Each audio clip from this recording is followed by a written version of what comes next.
volta aqui com o nosso quarto vídeo da série do livro Pregue a Palavra. A gente está falando um pouquinho sobre o que é uma filosofia cristã da Palavra de Deus. E eu quero convidar você a continuar esses assuntos da filosofia e como é que um arauto que prega a Palavra de Deus fielmente, ele se torna. No último vídeo a gente viu o filho do pastor John MacArthur, né, que tem mais de 54 anos de ministério, pregando a palavra de Deus fielmente, e ele falava sobre o filho dele ser algo bem especial quando ele vê no púlpito, mas nada de especial quando ele descia do púlpito, porque justamente o que estava sendo dito ali em cima do púlpito não era as palavras de John MacArthur por si, né, assim, era a palavra, é a palavra de Deus sendo pregada. Então eu quero trazer agora você para o que é que um expositor sincero da palavra de Deus precisa ter. Não sei quantos conhecem, mas esse aí é o pastor John Piper, né? Pregador, que fala sobre satisfação em Deus, ele fala muito sobre isso. E um pregador sincero da palavra, ele precisa ter domínio próprio, ter um fruto do Espírito, ele precisa de uma paixão por Deus, uma vida piedosa, não ser preguiçoso. Não é porque o pregador da palavra de Deus não trabalha em coisas manuais, né? Construindo casa, algo específico, que ele deve ficar desleixado. Existe muito estudo, muito trabalho para ser feito. Ser um arauto fiel. Quanto mais fiel a palavra, mais as pessoas vão receber da palavra do próprio Deus. E outro, não só ser fiel, quanto ser humilde o suficiente a se arrepender nos momentos em que errar e dizer, irmão, isso aqui está errado, isso aqui não condiz com a palavra, eu falei isso aqui, mas me perdoe, vamos caminhar para a palavra. Isso traz um senso de credibilidade no seu ministério. Nós vamos ver que ele crê que Deus fala através da exposição bíblica. Como é que vem a autoridade desse pastor? De onde vem essa autoridade? Através da exposição constante das Escrituras. Quanto mais ele prega as Escrituras constantemente, estuda e busca e trabalha com essa fidelidade, o Senhor usa a vida dele. E essa autoridade vem a partir disso. Não vem de arbitrariedade ditatorial. Você tem que me ouvir porque eu sou o pastor, eu sou o anjo da igreja. Se você não ouviu o que eu estou falando, você está em rebeldia e você é um independente. Já ouvi coisas desse tipo. Não funciona assim, gente. A minha autoridade não é dessa forma. Nem a minha autoridade em casa com minha esposa. Se eu precisar ficar dizendo, você tem que me obedecer porque você é minha esposa e acabou, não é assim que funciona. Minha autoridade foi dada por Deus. E as pessoas reconhecem isso a partir do momento em que eu estou pregando, que eu estou sendo fiel às Escrituras, ao que Deus fala. Quanto mais fiel à palavra, mais autoridade eu tenho pela minha função. Então, a função profética do pastor, ele fala de Deus ao povo. Então, ele representa Deus ao povo. Tem também o apóstolo Paulo, né, ele tinha essa confiança e autoridade. Tá? Em 2 Coríntios 2, 17, fala assim, ao contrário de muitos, não negociamos a palavra de Deus, visando algum lucro. Antes, em Cristo falamos diante de Deus com sinceridade, como homens enviados por Deus. Paulo, em seu ministério, ele recebia ofertas de vários irmãos, na igreja de Filipos, Tessalônica. Na igreja de Corinto, ele trabalhou e fez tendas. E ele quis lembrar que o foco dele não é isso, de ficar buscando riqueza, de ficar buscando lucro. Mas antes, nós falamos em Cristo com sinceridade, falamos em Cristo diante de Deus, como homens enviados por Deus, como arautos. Nós precisamos ser arautos fiéis. Tá? Nós não podemos negociar a palavra, nós não podemos negociar o que o Senhor mandou que nós fizéssemos. Sim, vai vir perseguição, sim, vai ter pessoas que vão nos processar, que vão falar mal de nós, que vão fazer várias coisas, nos chamar de tudo, todos os termos possíveis, mentir sobre nós. Mas se você for fiel à palavra de Deus e você observa o texto de Tiago 1, né? Se você estiver sofrendo perseguição, passando por tribulação, se alegre no Senhor. A exposição da palavra tem o poder necessário de penetrar o coração, como em Hebreus 4,12 fala, né? Pois a palavra de Deus é viva e eficaz, é mais afiada do que qualquer espada de 2 gumes. Ela penetra até o ponto de dividir alma e espírito, juntas e medulas, e julga os pensamentos e as intenções do coração. É interessante porque, alguns anos para cá, quando eu comecei a me dedicar mais à palavra, eu não entendia como funcionava a nossa salvação. Muitos entendem até como se Deus estivesse passando pano, né? Como se Deus tivesse só escolhido a pessoa que se arrepender vai poder ter acesso a Deus e a eternidade, vir para o céu e pronto. Mas não era, no ambiente que eu cresci, não era pregado sobre propiciação dos pecados, sobre a santidade de Deus, que Deus está irado com o pecador. Deus não, aquela frase, né? Deus ama o pecador, mas odeia o pecado. Isso não existe. Sabe por que não existe? Porque quem ele manda para o inferno é o pecador mesmo, não é o pecado que ele manda para o inferno. E a Bíblia diz que eu amei a Jacó e odiei a Esaú. A Bíblia diz que quando Deus está conversando com Moisés, diz assim, eu tenho misericórdia de quem eu tiver misericórdia. E quem é você para falar isso? Né? Quem é você para dizer de quem eu posso ter misericórdia? Então, quando você está envolvido com a palavra de Deus, você está buscando mais entender sobre o Evangelho, sobre a necessidade de uma propiciação de pecados, de pagamento de pecado. Só quem poderia pagar pelo pecado era alguém que fosse perfeito, que cumprisse toda a lei. Então a gente vê a obediência ativa de Cristo.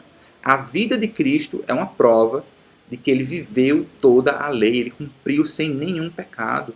E a morte de Cristo, a sua obediência passiva, ele se submeteu à vontade do Pai para que o preço fosse pago. Então, o grito de Cristo na cruz sendo abandonado não é um grito de que somente as dores que ele estava sentindo naquele momento dos chicotes. Era um grito de receber toda a ira de Deus. Não é o diabo que está vencendo ali, é Deus que está cumprindo.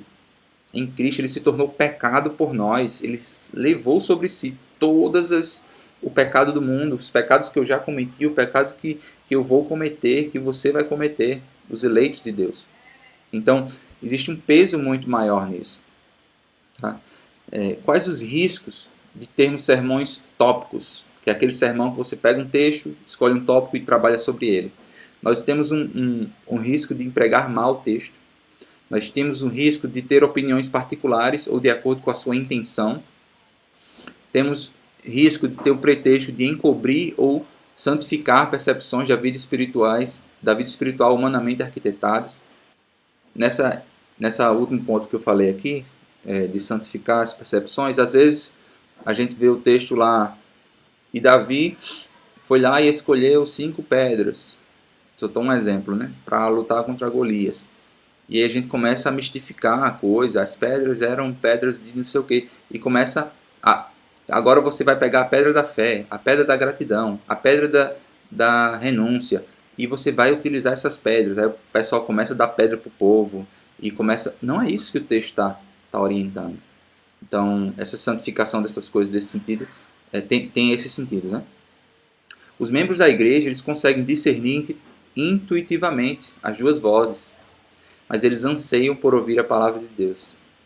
Então, quando você tem um cristão que está todos os domingos sendo exposto à palavra de Deus, quando ele chega em um lugar onde não está tendo exposição bíblica, é um impacto. Ele não consegue. Porque quando não está tendo exposição bíblica, está tendo muito do homem. E o cristão que está muito tempo ouvindo o sermão expositivo não consegue. Estamos vendo várias pessoas vindo de outras igrejas para igrejas reformadas, igrejas onde tem pregação expositiva, né? Muitos no gabinete pastoral, eu tenho até visto isso, de igrejas reformadas e outros tem reclamado, tem dito assim, eu quero vir para essa igreja porque essa igreja valoriza a palavra do Senhor. A outra igreja que eu estava era só, não tinha pregação das Escrituras, era só o que achava, né? O autor do livro fala que uma das fortes conotações do termo hebraico para a palavra é de que iria acontecer aquilo que é falado. Então, falar é criar. Aquilo que Deus fala, acontece. As Escrituras apresentam Javé, né, como aquele cujas palavras realmente criam e dominam toda a realidade. Quando Deus diz e haja luz, o que é que vai acontecer com o mundo? Houve luz. Tem que acontecer isso, porque é o que Deus fala e cria. Nós somos imagem e semelhança de Deus. Eu não posso falar e haja um hambúrguer aqui na minha mão e vai, né, haver um hambúrguer. Mas as palavras que nós utilizamos, elas criam cultura, elas criam nesse sentido, não é um poder místico, nesse que muita gente diz, né? Olha, cuidado, se você falar isso, vai acontecer com você uma maldição e tal. Não é nesse sentido. É no sentido de que, quando você cria a palavra, você está formulando ideias, e a boca fala do que o coração está cheio. As ideias que nós criamos, elas viram consequências. Então nós temos que estar muito, muito satisfeitos em Deus e entendendo a importância. Tá? Eu quero que você veja esse vídeo agora, é uma conversa de John Piper com mais 2 pastores. Um deles é o Timothy Keller, da Redeemer, né, em Nova York. E eu quero que vocês vejam ele conversando sobre a pregação expositiva, a importância dela para a igreja, como entender isso. The Bible is the Word of God, and one ought to open his mouth and say what is there in the text, which is what I mean by expositional preaching. You're going to bring what's there out and hand it to them, not in my authority, but its authority. So if the Bible is really what it says it is, every generation, every land needs to hear it laid out. And it is remarkable that God has ordained, especially in Ephesians, that there be teachers, pastor teachers. It's not like, oh, here's the Bible, there's the world, give them the book. No, church. There's church, there's pastors, teachers, gifted people, and these mediators that go back and forth who open their mouth and say what God has said. And I think if we allow the text to provide the content and the structure of our talks, then we're going to allow God to speak, and we're going to listen to what he actually says, rather than reshaping what he says according to our tribal agendas. And we stop using the Bible to say what we wanted it to say, and instead we actually start listening to what he says to us in the way that he says it. And I think it also, to expound the Bible as your regular diet, is a varied and surprising, sometimes shocking and dangerous, but it means we're actually submitting to what God actually says, rather than making it, collecting all our thoughts together to say what we wanted it to say, which is a dangerous business. And I think something else is interesting in a relativistic, truth-allergic culture. In a relativistic culture, people often say, oh, that's just your interpretation. It's just a way of saying, well, you have your view, I have my view, and everything's interpretation. When you do exposition well, you actually are proving that what you're telling people isn't just your interpretation. I know that technically, of course, I'm interpreting the Bible. But when you just expose the message of the author of that particular text to people, and you say, now this means this means this, it actually shows what you're telling them is not your opinion. Yeah. That you really are just showing them what the Bible says. That's why I prefer to talk about the necessary implications of the text, rather than applications as if you're doing something else than the Bible. Yeah. Actually to expound the text so that people can say, well, that's obvious. I can see it in front of me. It's That's what right. It says on the page. That's right. It's the necessary implications for our lives today. That's expounding the Bible, letting God speak. Yeah. I think in older times, when everybody was sort of a Christian in a culture, then you, the priest or the pastor, could get up and speak, and people listened to you because you were this authoritative figure. You're not that anymore. And unless you are doing exposition, I don't know why anybody would ever listen to you. And John, the way you preach, if I may comment, you're very conscious that you're declaring the Word of God when you're expounding the Bible, whereas I think that's more difficult. I mean, it's not the only way to teach the Bible. Well, it's totally more difficult because you're not willing to say anything with authority that you can't show in the book. Yeah. That's a lot of work. Yeah. Because you start your preparation not with what you already know you're going to say. You start by saying, show me God, and you work very hard with the Greek and the Hebrew, sorting out how these texts are put together, and God shows you what's really there, and then when you say it, you point to it, so that it isn't just you. And one more thing we might clarify, and that is, even though the question I think has to do with why is it relevant for the 21st century, to me, it is almost more troubling. Is it relevant for pre-literate cultures or for people who don't have a Bible in front of them? There's preaching done all over the world where nobody's got a Bible in front of them, either because they're not available or because they can't read. I asked Ajit Fernando one time, can you do exposition in Sri Lanka when you're speaking to pre-literate people? He says, that's the only way to do it. I said, well, how do you do it? He said, I have a man over here with the big black book, and he reads from the big black book. And I say, that's God's word. I point over there, that's God's word. And then I tell them phrase by phrase what that means. So I've been accused that this approach to Bible preaching is a kind of a Western intellectual approach. And I don't think that's the case. Então, voltando aqui, né, como é que nós tornamos uma filosofia teológica prática? Quais são os seus conceitos básicos? Então, nós temos uma atividade e o caráter. A atividade e o caráter de Deus são manifestos hoje pela exposição das Escrituras. A exposição das Escrituras são instrumentos que Deus usa para intervir no coração do que crê. É a palavra, né, o Espírito Santo moldando e mudando o coração. O terceiro ponto é que é o modo espiritual mais eficiente de Deus falar através dos homens. Isso porque Deus fala mais alto que o expositor. Então Deus está falando sobre si mesmo. É um termo que eu gostei muito desse livro. Que a pregação expositiva é Deus falando sobre si mesmo. 2 Coríntios 4,7 diz assim, mas temos esses tesouros em vasos de barro, nós, né? Para mostrar que o poder que a tudo excede provém de Deus e não de nós. Esse tesouro da palavra, esse tesouro da pregação, nós temos em vasos de barro. Deus utiliza essas pequenas criaturas, né, que são imagem e semelhança dele, para pregar e proclamar a palavra dele. Esse pastor nessa foto, eu não falei, né? O pastor Mark Dever, ele escreveu um livro que chama As 9 Marcas da Igreja Saudável, e ele tem falado muito sobre eclesiologia também hoje no mundo, e entre outras coisas. A igreja dele é em Washington.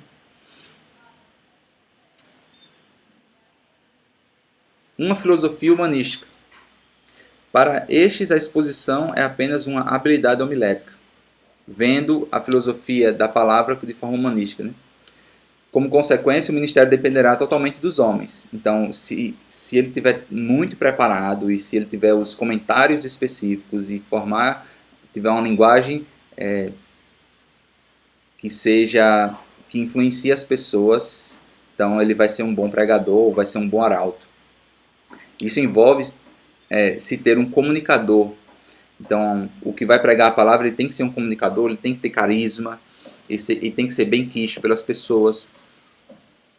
Já vi muitas igrejas abrindo vagas para pastores com